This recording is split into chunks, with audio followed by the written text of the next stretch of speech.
جب انسان افسردہ ہوتا ہے، غمزدہ ہوتا ہے، پریشان ہوتا ہے، تو یہی آس، یہی امید انسان کے اندر کیا کرتی ہے؟ حوصلہ جگاتی ہے، جلی کھیتیوں کو سرسبز کر سکتی ہے۔ اور جلی کھیتیوں کو سرسبز کرنا، اب بچے اگر ایک کھیت میں آگ لگ جاتی ہے مثال کے طور پر، تو ایسا تو نہیں ہے کہ اس کھیت کو اسی طرح ایک کسان یا ایک زمیندار جو ہے چھوڑ دیتا ہے، اس میں پھر سے وہ ہل چلاتا ہے، اور پھر سے وہ زمین کیا ہو جاتی ہے؟ زرخیز ہو جاتی ہے، پھر سے اس میں پھول اور پودے جو ہیں وہ اگنا شروع ہو جاتے ہیں۔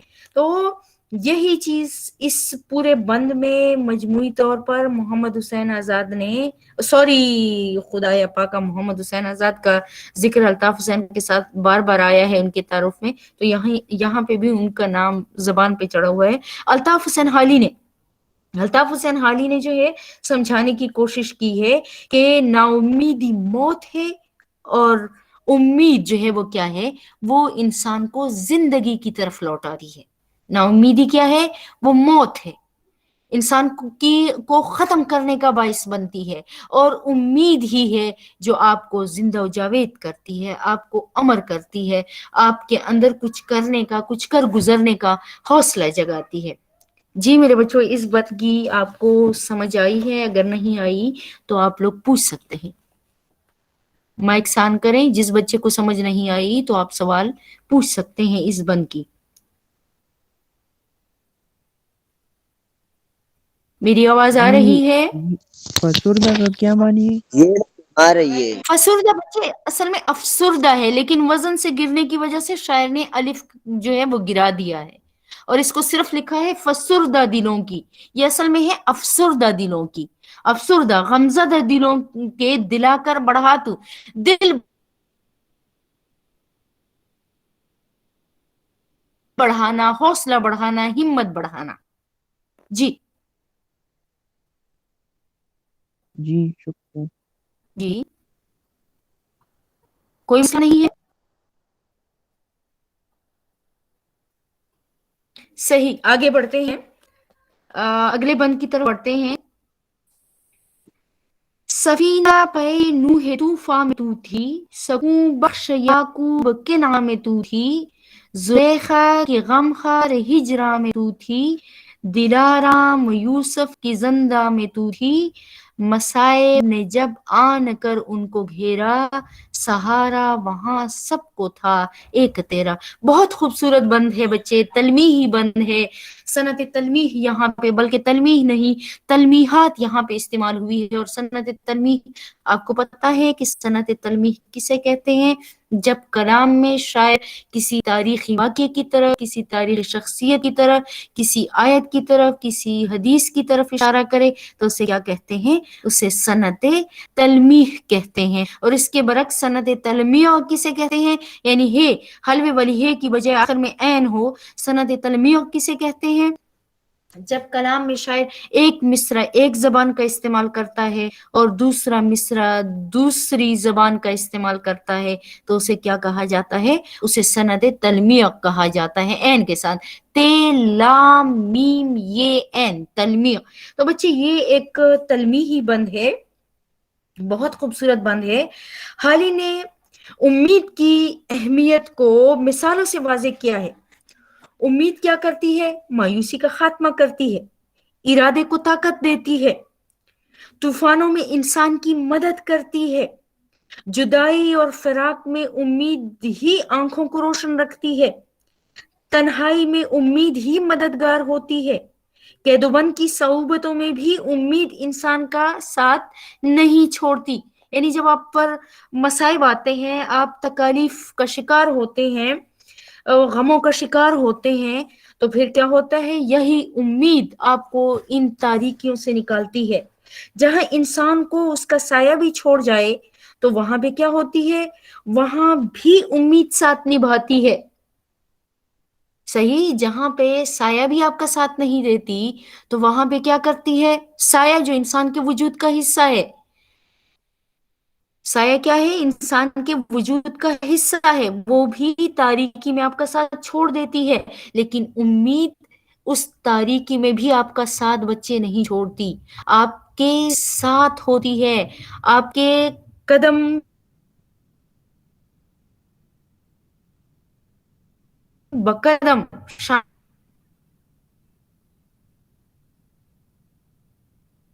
بشانہ آپ کے ساتھ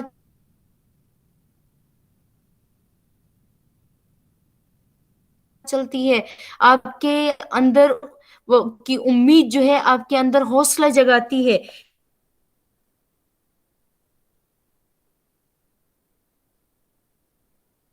نے طوفان نوح کی تمیز سے دی ہے کہ جب حضرت نوح علیہ السلام کے زمانے میں انہیں وحی کے ذریعے سے اللہ کے طوفان سے آگاہ کیا گیا تو آپ نے مایوس ہونے کی بجائے امید کا دامن تھاما اور دن رات کی محنت اور کوششوں سے کشتی تیار کی. یہ واقعہ تو کیا جانتے ہیں کہ حضرت نوح علیہ السلام کی قوم جس کو حضرت نوح جی جوں تک نہ آئیں گی، قوم تو قوم ہے بچے، اس کا اپنا بیٹا جو ہے ان کی باتوں پہ عمل نہیں کرتا تھا، آپ کی تعلیمات پر عمل نہیں کرتا تھا.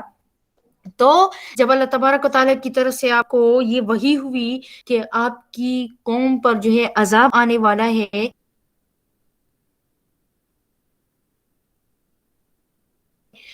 ان پر آسمان سے بارش برسے گی اور زمین سے پانی جو ہے پھوٹے گا، تو آپ کیا کریں، آپ ایک کشتی تیار کریں،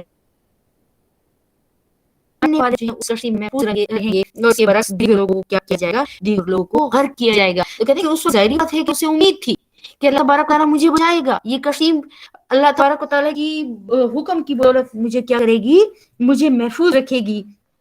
تو اس وقت اس نے کیا کی، ایک کشتی تیار کی، اس کشتی میں حیات انسانی اور حیوانی کو امید کے بلبوتے ہی پر سوار کر کے زندگی کی بقا کا سامان کیا. میرے بچوں، وہ بچ گئے، وہ اسی امید پہ، حالانکہ آسمان سے پانی برس رہا ہے، زمین سے پانی پھوٹ رہا ہے، لیکن اس کے برعکس کیا ہوتا ہے، امید ہے ان کو، اللہ تبارک و تعالیٰ کی ذات سے یہ امید ہے. اب امید کیا ہے بچے، اللہ تبارک و تعالیٰ کی ذات سے وابستگی، کہ اللہ تبارک و تعالیٰ کی ذات سے ہم یہ امید رکھتے ہیں کہ اللہ تبارک و تعالیٰ اب جس حال میں ہم ہیں یہ حالات بھی ایک دن گزر جائیں گے.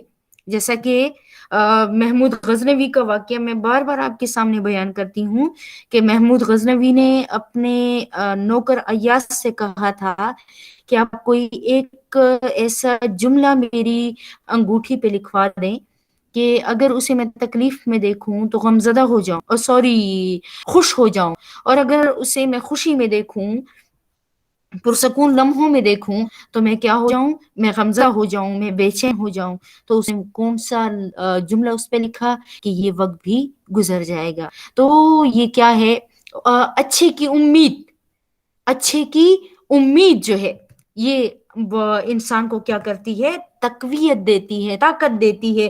تو یہاں پہ حضرت نوح علیہ السلام کی کشتی جو ہے، سفینہ پے، سفینہ بچے کہتے ہیں کشتی کو، پے کے لیے، نوح طوفان، نوح طوفان، طوفان نے نوح میں تو تھی کیا تھی، امید کا باعث تھی. سکون بخش کے یعقوب کے نام تو تھی، سکون بخش، آرام بخش. یعقوب کون ہے، حضرت یوسف علیہ السلام کا باپ ہے. کنعان فلسطین کا ایک علاقہ ہے. حضرت یوسف علیہ السلام کے لیے ماہ کنعان کا استعارہ بھی استعمال کیا جاتا ہے. تو فلسطین میں یہ واقعہ ہے. تو کہتے ہیں کہ سکون بخش یعقوب کے نام ہے، جو کہ حضرت یعقوب علیہ السلام کی جگہ ہے، جائے پیدائش ہے، وہاں ان کی سکونت کی جگہ ہے. تو یہاں پہ کیا کہتے ہیں کہ سکون بخش یعقوب کے نام تو تھی. کہ اسی طرح جب حضرت یعقوب علیہ السلام کے لخت جگر حضرت یوسف علیہ السلام آپ سے جدا ہو گئے، اب وہ واقعہ بھی آپ جانتے ہیں، یہ بھی تلمیحی مصرع ہے. حضرت یعقوب علیہ السلام حضرت یوسف علیہ السلام کے واقعے کی طرف اشارہ ہے کہ حضرت یوسف علیہ السلام جو کہ ان کے غالباً 10 سوتیلے بھائی تھے، اور حضرت یعقوب علیہ السلام اپنی تمام اولاد میں سب سے زیادہ محبت جو ہے حضرت یوسف علیہ السلام سے کیا کرتے تھے. تو آپ کے دیگر بھائی جو ہیں وہ آپ سے حسد کرنے لگے، اور تب انہوں نے سوچا کہ ہم حضرت یوسف علیہ السلام کو کیا کر دیتے ہیں، ان کو اپنے باپ سے دور کر دیتے ہیں تاکہ ان کی محبتیں ہمیں بھی نچھاور ہوں. اور پھر وہ ان کے ساتھ کیا کرتے ہیں کہ باپ سے ان کو لے جاتے ہیں اور پھر ان کے قمیص پہ وہ کیا کرتے ہیں، جانوروں کا خون لگاتے ہیں اور ان سے بہانہ یہ کرتے ہیں کہ جی وہ جانوروں کا درندوں کا شکار ہو گئے ہیں، اور دراصل ان کو مارا نہیں گیا ہوتا بلکہ ادھر ایک کنواں ہوتا ہے، اس جسے چاہے یوسف آ رہی ہے، چاہے یوسف سے صدا، دوست ہیں تھوڑے یا اور بھائی بہت۔ تو یہاں پہ بھی انہوں نے یہی تلمیح استعمال کرنے کی کوشش کی ہے کہ دوست کو بھائی پر فوقیت دینے کی کوشش کی ہے کہ اس قسم کے بھائی کہ جو دھوکے باز ہوں، جو کہ حاسد ہوں، ان سے وہ دوست کہ جو باوفا ہے، جو با اعتماد ہے، وہ ایسے بھائیوں سے بہتر ہے۔ تو یہاں پہ حضرت یعقوب علیہ السلام کا واقعہ جو ہے وہ بیان ہو رہا ہے کہ حضرت یعقوب علیہ السلام سے جب ان کے بھائی کو بیٹے حضرت یوسف علیہ السلام کو ان کے بھائیوں نے دور کر کیا، تو ان کی یاد میں دن رات حضرت یعقوب علیہ السلام کیا ہوتے تھے، رو رو کر بے حال ہو گئے تھے۔ حضرت یوسف علیہ السلام کو بھائیوں نے کہاں پھینک دیا تھا؟ کنویں میں پھینک دیا تھا، اور بعد میں مصر جانے والے ایک قافلے کے ہاتھوں جو ہے انہوں نے اس کنویں سے نکال لیا تھا، اور اسے پھر مصر کے بازار میں عزیز مصر پہ فروخت کر دیا گیا تھا، اور انہیں عزیز مصر کی بیوی جو ہے زلیخا نے خرید لیا تھا۔ اور حضرت یوسف علیہ السلام کا بے پناہ حسن جو ہے وہ زلیخا جو ہے، جو کہ عزیز مصر کی بیوی تھی، اس کو انتہائی بھا گیا تھا، پسند آ گیا تھا، مگر حضرت یوسف علیہ السلام کی پاکدامنی نے انہیں ہر برے لمحے سے محفوظ رکھا، اور زلیخا نے ان پر الزام تراشیاں بھی کی، انہیں قید بھی کر لیا گیا، لیکن چونکہ وہ پاک تھے اسی لیے وہ سچ ثابت ہوئے۔ اور دوسری طرف یعقوب علیہ السلام، تو حضرت یعقوب علیہ السلام اپنی بیٹی کی یاد میں زارو قطار رویا کرتے تھے، لیکن اس کو پھر بھی امید تھی، اسے امید تھی کہ میرا بیٹا کیا ہے، زندہ ہے، اور وہ ایک نہ ایک دن دوبارہ لوٹ آئے گا۔ اس حوالے سے اپنے غالب کا بھی ایک شعر ہے کہ قید میں یعقوب نے لی گو نہ یوسف کی خبر، قید میں یعقوب نے لی گو نہ یوسف کی خبر، لیکن آنکھیں روزن دیوار زنداں ہو گئیں۔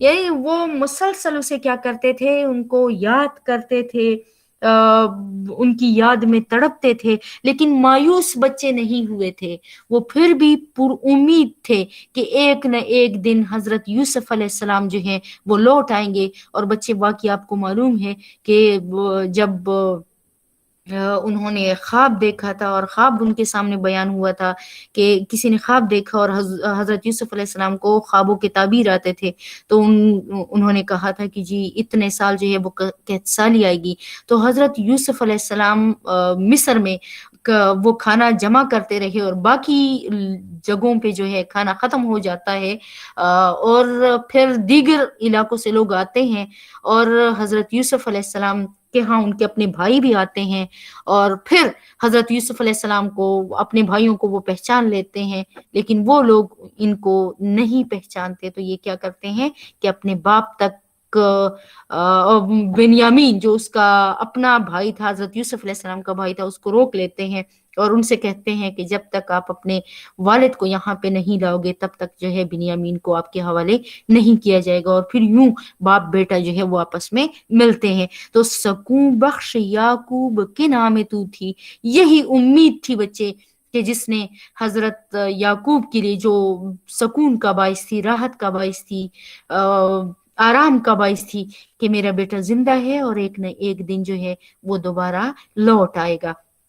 زلیخا کی غمخوار ہجرہ میں تو تھی، اور زلیخا کے لیے چونکہ حالی نے اس بند میں یہ بھی بتایا ہے کہ زلیخا جو حضرت یوسف علیہ السلام کی محبت میں گرفتار ہو کر دن رات ان کے فراق میں بے قرار رہی ہیں، امید کی وجہ سے ہی انہیں محبت کا صلہ ملا، اور حضرت یوسف علیہ السلام جو قید میں تنہا تھے وہاں امید ہی ان کی مددگار تھی۔ اب حضرت یوسف علیہ السلام قید میں تنہا تھے، ان پر الزام تھا، الزام نہیں تھا بچے، بہتان تھا، یعنی شدید بہتان تھا، وہ اس چیز کے مرتکب نہیں تھے، لیکن اس کو پھر بھی زلیخا کی غمخوار ہجرا میں تو تھی.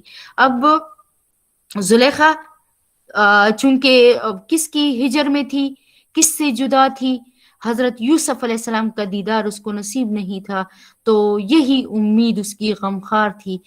زلیخا جانتی تھی کہ میں نے اس پہ بہتان لگایا ہے، تو ایک نہ ایک دن وہ دوبارہ کیا ہو جائے گا، لوٹ آئے گا، وہ اس کو سزا نہیں ہوگی. اور اسی طرح دلارام یوسف کے زندہ میں تو تھی. حضرت یوسف علیہ السلام کو جب اس بہتان کی سبب قید میں ڈالا جاتا ہے تو یہ پر امید رہتا ہے، اس کے دل کو آرام ملتا ہے، اس کے دل کے سکون کا باعث بنتا ہے کہ میں چونکہ مجھ پر یہ بہتان ہے، مجھ میں ایسی کوئی برائی شامل نہیں ہے، مجھ میں کوئی ایسی برائی موجود نہیں ہے، میں بے گناہ ہوں، تو ایک نہ ایک دن ضرور میری بے گناہی کیا ہوگی، ثابت ہوگی.